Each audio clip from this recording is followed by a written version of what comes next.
যখন খেলতে, এখন তো বছরে 2-3 দিন খেলতে নামা হয় এবং জিততে না পারলে ভালো লাগে না।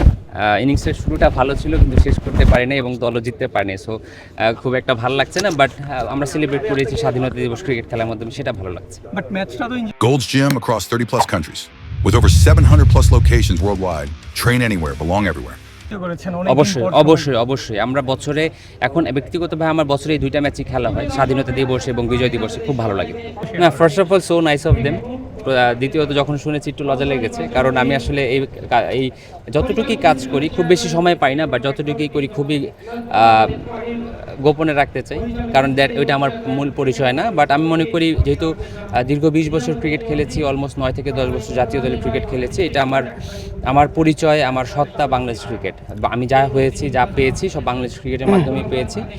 বাংলাদেশ ক্রিকেটকে সার্ভ করে এটা আমার নৈতিক দায়িত্ব, সেই দায়িত্ববোধ থেকেই করার চেষ্টা করি। আর যখন এই কাজগুলো ওদের কাজে লাগে তখন খুব ভালো লাগে। মানে যারা আসলে এখনো এটা আসলে আমাদের ফর্মার যারা ক্রিকেটার আছে অনেকেই কাজ করেন, সবসময় হয়তো তারা একদম লাইমলাইটে আসছেন না, বাট ওনারা অনেকেই কাজ করছেন এবং বাংলাদেশ ক্রিকেট বোর্ডে এখন লাস্ট 4-5 বছরে অনেক ফর্মার ক্রিকেটার যুক্ত হয়েছেন এবং তারা ভালো কাজ করছেন, অনেকেই অনেক জায়গায় কাজ করছেন এবং সবার সম্মিলিত উদ্যোগ চেষ্টাতেই কিন্তু বাংলাদেশ ক্রিকেটের সামনের দিকে এগিয়ে যাচ্ছে। আমার প্রশ্নটা এরকম যে আসলে সামনে কি আরো কামব্যাক মানে করবে কিনা, যে আরো অনেক উদীয়মান ক্রিকেটার আপনার? না দেখুন, এটা আমার মনে হয় যে এই যে ব্যাপারটা গোপন থাকলেই ভালো। প্লেয়াররা যদি ভালো খেলে বাংলাদেশ ক্রিকেট ভালো করবে, এটাই আসলে চাওয়া। কারণ আমি মনে করি আমার যা পরিচয়, যা পেয়েছি, যা চেয়েছি সব ক্রিকেটার হিসেবে পেয়েছি, বাংলাদেশ ক্রিকেট সবই দিয়েছে। এখন সার্ভ করার দায়িত্ব গোপনের চেষ্টা করবো। আমাদের 6 জন পিএসএল এ গেছে, মানে প্রত্যাশা কেমন আমাদের থেকে? আশা করি তারা খুব ভালো করবে ইনশাল্লাহ। না, যুবরাজ সিং এর কথা এসেছে বিকজ অভিষেক শর্মা এবং শুভমান গিল সাকসেস পেয়েছে। এরকম অনেক ফর্মার ক্রিকেটারই কিন্তু ইন্ডিয়াতে কাজ করছে বা বাংলাদেশে কাজ করছে বা পাকিস্তানে কাজ করছে।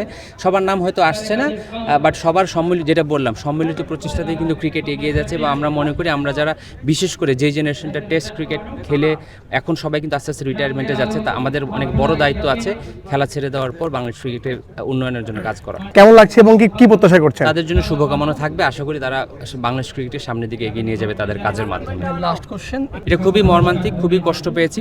স্বাধীনতা দিবসের রাতে, মানে 25শে মার্চ কালো রাত, আজকে স্বাধীনতা দিবস আমাদের খুবই গর্বের একটা দিন, কিন্তু ওভাবে সেলিব্রেট করতে পারি নাই বিকজ এই ঘটনাটা আসলে সবার হৃদয় ছুঁয়ে গিয়েছে। আশা করি আমরা যারা সাধারণ জনগণ আছি আমরা আরও অনেক বেশি সচেতন হব আমাদের চলাফেরার ব্যাপারে। আর কর্তৃপক্ষের কাছে রিকোয়েস্ট থাকবে এই যেসব কারণে এই সমস্যাগুলো হচ্ছে এগুলো দ্রুত সমাধানের দিকে এগিয়ে যাওয়া।